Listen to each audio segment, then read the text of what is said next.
Eh bien bonjour à tous. Salut les Green Movers. J'espère que vous allez bien. On teste aujourd'hui un nouveau format de vidéo où on aimerait partager avec vous nos lectures et nos réflexions, puisque on va faire la bibliothèque des Green Movers, que ce soit philo, psycho, développement personnel ou sport.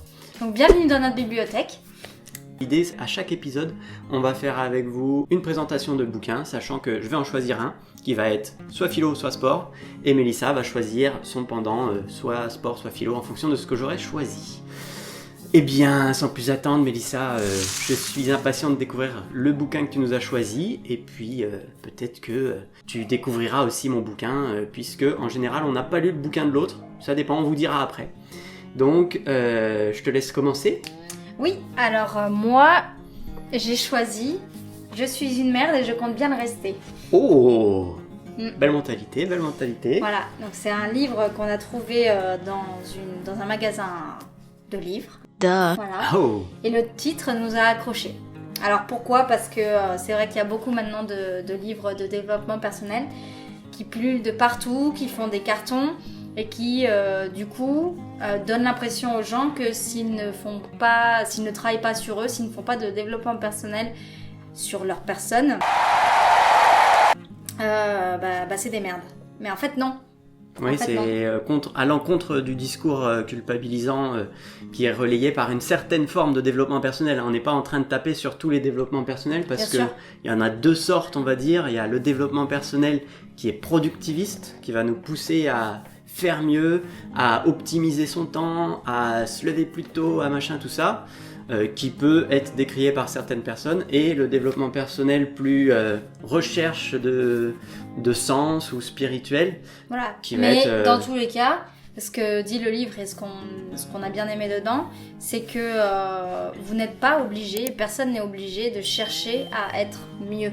Voilà, c'est même si c'est sur un plan spirituel ou même si c'est une recherche de soi, on n'est pas du tout obligé de vouloir être mieux que celui de la veille. Oui, c'est vrai que c'est une valeur qui est assez omniprésente dans notre société, où on voit que on va juger le mérite d'une personne, enfin sa valeur, on va aussi l'associer au fait qu'elle veuille ou non être meilleure que la veille, ou être meilleure, se dépasser, avoir des projets, etc. Mais c'est pas une condition du bonheur, en tout cas dans notre perspective, dans notre vision. Et ce bouquin l'a bien souligné du coup. Voilà, donc c'est un bouquin de Rebecca Nyazi-Sharabi, qui est une Allemande qui vit à Berlin. Voilà. Okay. Et toi, qu'est-ce que tu as choisi, Benjamin ? Mais on n'a pas fini, j'ai 2-3 questions à te poser, puisque j'aimerais en savoir un peu plus sur ton livre quand même. D'accord, alors donc, dis-moi tout. Est-ce que si tu veux nous faire partager un peu ce que ça t'a évoqué, parce que là, on a juste dit le titre et l'idée globale. Est-ce que tu as un passage en particulier qui... Oui, alors est-ce que tu veux que je te lise le passage en question ? Bien sûr, vas-y, lis-moi donc. Alors, c'est un passage un petit peu long, mais qui résume bien le livre. Une page, ça va, c'est ça ? Voilà, à peine une page. Ok. Eh bien, je suis tout oui. Nous sommes tout oui. Tout oui. Alors, oui. Pour devenir une belle personne, intéressante, originale et qui réussit dans la vie, vous ne pouvez évidemment pas vous contenter de perfectionner vos aptitudes. Il faut également optimiser votre personnalité, votre âme, votre corps. Quel dommage que vous n'ayez pas entrepris votre programme de perfectionnement dès hier. C'est un sacré boulot qui vous attend. Inscrivez-vous à un cours de communication pour développer votre esprit d'équipe et améliorer vos compétences rhétoriques. Apprenez une langue étrangère et initiez-vous à un nouveau logiciel informatique. Vous aurez de meilleures chances de décrocher un emploi. Veillez cependant aussi à respecter une parfaite harmonie entre votre vie personnelle et votre vie professionnelle, condition sine qua non de la satisfaction et de l'équilibre. Fréquentez régulièrement une salle de gym, ne négligez pas le volet charnel de votre existence. Si vous voulez vous imposer sur le marché des relations, débrouillez-vous pour devenir un partenaire sexuel irréprochable. Développez les aspects créatifs de votre personnalité, faites de la peinture, dansez, écrivez, car pour séduire les autres, il est bon de multiplier vos centres d'intérêt. Et si jamais quelque chose tourne mal, apprenez à lâcher prise. Je m'explique, lâcher prise, c'est l'art de trouver complètement insignifiante une cause ou une activité à laquelle on se consacrait encore de toutes ses forces et passionnément une seconde auparavant. Le problème, c'est qu'il est impossible de gagner la course à l'optimisation de soi. Dès que votre vie est devenue un projet, rien ne suffit jamais. D'autant qu'il faut franchir plusieurs lignes d'arrivée et que certaines se trouvent aux extrémités opposées de la piste. Il faudrait par exemple être à la fois ambitieux comme un sportif et zen comme un moine bouddhiste. Il y a même des gens qui pratiquent la méditation pour redémarrer des flux monétaires. Autre paradoxe, on devrait procéder à son autocritique tout en s'acceptant tel que l'on est. Pourtant, l'un exclut l'autre. Pas besoin d'avoir fait Polytech pour s'en rendre compte. Même une alimentation parfaitement saine et une activité sportive intense ne permettront à personne de rester éternellement jeune et sexy. Croire que nous pourrons, moyennant de gros efforts, vaincre nos profonds sentiments d'insuffisance est un leurre. C'est comme la course du lièvre et du hérisson du conte de Grimm. J'aurais beau arriver au bout du champ, mon complexe d'infériorité me criera perpétuellement « Je suis déjà ici, sous les traits du hérisson ». Très bien, merci Mélissa. C'était un peu long, désolé, mais ça me paraissait assez complet. C'est complet, ça résume certainement bien le bouquin. Est-ce que, avant de passer à mon livre, tu as une critique ou une nuance à apporter à ça ? Parce qu'on a eu des débats aussi sur ce livre, justement. Alors, j'ai pas vraiment de critique à faire de ce livre, parce que même si l'idée globale du livre, c'est un peu moins de se prendre la tête sur tout ce qui est objectif et tout ce que, autant dans la vie perso que dans la vie pro, on nous impose au quotidien, donc soit dans la vie professionnelle où on a des objectifs, soit dans notre vie personnelle où la société nous pousse à être toujours plus en fait, plus que son voisin, plus que nous-mêmes, plus que... Oui, c'est ça, c'est ce qu'on reproche au développement personnel, c'est vouloir être meilleur que celui qu'on est actuellement, alors qu'une psychothérapie, c'est s'accepter tel que l'on est aujourd'hui, quoi. Et donc, je disais que même si le bouquin, il l'amenait à ce genre de pensée, il tombe quand même pas dans l'inverse opposé, à savoir laisser-vous aller complètement, bouffer des chips sur un canapé en regardant la télé toute la journée. Ça en parle. Ça en parle un peu, ouais. Ça en parle dans le sens où si vous le faites, ce n'est pas grave. Si vous choisissez de le faire, si vous choisissez de le faire, ce n'est pas grave. Vous l'assumez. Si vous êtes heureux comme ça, et si ça vous apporte un vrai bonheur profond, mais du coup, le bouquin lui-même fait des nuances. Donc du coup, j'ai pas vraiment de critique à faire sur ce livre. Je l'ai beaucoup aimé, c'est pour ça que je l'ai choisi aujourd'hui. Super. Pour ce premier volet. C'est ça. Après, j'imagine qu'on peut aller plus loin sur des questions de dualisme et de monisme en termes de corps-esprit. Donc, est-ce que le corps et l'esprit sont vraiment deux entités disjointes ou est-ce que c'est les mêmes faces d'une même pièce ?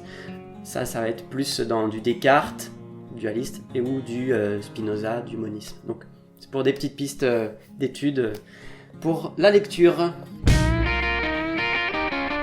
Allez, à toi. À moi. Eh bien, les amis, hop, le voici, le mien. Donc, ça va être plus sport et mouvement même, puisque nous, on est une chaîne mouvement. Donc, il y a très peu de lectures francophones sur le mouvement.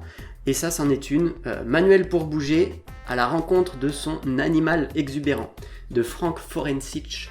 Donc, c'est super intéressant parce que ça nous donne des clés de réflexion sur comment aborder une séance de sport à la façon mouvement et non pas à la façon fitness. Donc il y a pas mal cette opposition mouvement et exercice. Donc c'est très intéressant si vous voulez. Donc ça s'adresse soit aux coachs sportifs, soit à des animateurs, des gens qui sont intéressés par voilà, le sport par l'EPS en général et les gens qui veulent renouveler leur pratique. Il y a plein d'exercices dedans. Je voudrais juste faire un petit disclaimer qu'on a déjà fait certainement dans la vidéo sur l'histoire du fitness, c'est que nous on n'a rien contre le fitness et on en pratique même nous-mêmes un petit peu. Voilà, Benjamin disait que le livre était un peu en contradiction avec le fitness. C'est vrai que c'est souvent ce qui ressort dans le mouvement, dans la discipline du mouvement. Ouais, il y a pas mal d'opposition, ça se définit pas mal en opposant. Enfin, parce que c'est vraiment deux disciplines différentes, mais on n'a absolument rien contre le fitness, on en pratique et on ne trouve pas ça nul pour autant. Voilà, on prend ce qu'il y a de bon à prendre dans les deux univers. Et alors du coup, qu'est-ce que ça t'a permis d'apporter dans tes séances ? Comment tes séances ont évolué suite à cette lecture ? Alors ça va être surtout sur le côté social, c'est-à-dire que y a beaucoup de jeux dans ce livre, il y a beaucoup de choses où on va créer une force à partir d'un point d'application qui est créé par quelqu'un d'autre, que ce soit avec une main, que ce soit avec des bousculades. Donc c'est très en lien avec les sports d'opposition. Donc une mine d'or pour trouver des jeux d'opposition pour les échauffements en arts martiaux. Quoi dire d'autre ? Après, il y a plein de choses intéressantes sur les équilibres, les choses assez primitives, parce que du coup la méthode développée par Frank Forencich s'appelle l'animal exubérant, et le but c'est de retrouver un petit peu tous nos instincts animaux, en tout cas dans le sens rebouger de manière un peu primitive, bestiale, brutale, non pas unidirectionnel, carré, etc. Et donc je vous ai choisi un petit... Alors oui, vas-y, lis-nous ton passage. Un petit passage qui est justement sur la notion mouvement, exercice. Et donc ça met un petit clash au fitness en même temps en passant par là, oui, parce qu'on est sur des clashs... J'ai bien fait de faire le disclaimer. Exactement, on est sur des clashs galactiques qui peuvent avoir lieu. Quand on voit un petit peu parfois comment Ido Portal parle des bodybuilders. Strong arms mean shit. Ça peut paraître moralisateur, ça se défend, il a des arguments, mais ça sert à rien en fait parce que ça coupe le dialogue. Donc, alors, je suis sur un mouvement et non exercice. Donc ça souligne ça. Le mouvement est ancien et primitif. L'exercice est moderne et comporte de nombreux désagréments. Le mouvement est une vaste catégorie qui comprend un large éventail d'activités humaines. L'exercice est une portion congrue de possibilités. Le mouvement nous relie à la totalité du règne animal. L'exercice est un comportement strictement humain. Et en matière de promotion de la santé, la prescription est claire, l'exercice est facultatif, mais le mouvement est absolument essentiel. Donc il y va fort, mais ça a du sens. Et ensuite, ça concerne l'engagement corporel, la vitalité ou la nature sauvage, et non la forme physique, entre parenthèses le fitness. Donc le mot fitness est un mot extrêmement déroutant, qui signifie des choses complètement différentes dans des contextes différents. Dans le monde des gymnases et de l'exercice, cela signifie la performance musculaire et l'apparence, mais dans le monde de la biologie, cela signifie le succès de la reproduction. Alors, on ne le savait pas ça. Non. La capacité de reproduire beaucoup de descendants viables. Pour nous, ça signifie engagement physique, vitalité et ensauvagement. Voilà. Donc ça résume pas mal la philosophie. Après, comme je vous ai dit, il y a beaucoup de jeux que vous pouvez retrouver d'ailleurs dans cette vidéo sur les jeux bâtons et balles et sans matériel. Voilà, on commence à avoir un panel assez complet de vidéos sur notre chaîne, donc n'hésitez pas à découvrir le mouvement déjà, qu'est-ce que c'est. Si vous ne savez pas, on a fait une vidéo sur ce qu'est Green Motion et aussi une vidéo sur ce qu'est le mouvement naturel ou le mouvement tout court. Et après, il y a plein de séances, soit en live, soit des séances comme on est en train de faire aujourd'hui sur le mouvement ou dans le yoga, etc. Donc surtout, n'hésitez pas à découvrir. Complètement. Et pour terminer, petite information subsidiaire. Ce livre est aux éditions Ressources Primordiales. Donc c'est une édition où ils ont plein de livres comme ça en fait. Ouais. Plein de livres sur soit le mouvement, soit des domaines, la posturologie, les pieds, marcher pieds nus, etc. Enfin c'est vraiment chouette. On va pas vous présenter les autres parce que on en a d'autres en fait, mais on va les garder pour d'autres vidéos. Même pas la couverture ? Ah, allez, la couverture, c'est rigolo. Et le titre ? Donc voilà, on a un livre pareil de l'édition Ressources Primordiales qui s'appelle « Avez-vous déjà vu un tigre faire des pompes ?» Voilà. Donc on verra pour plus tard, on l'a pas encore lu.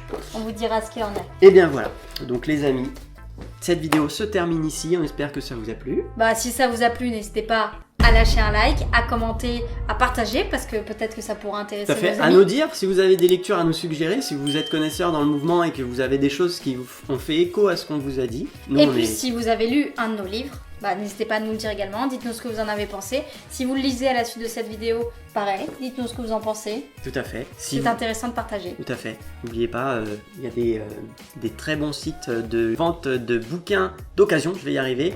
On les met en description si ça vous intéresse.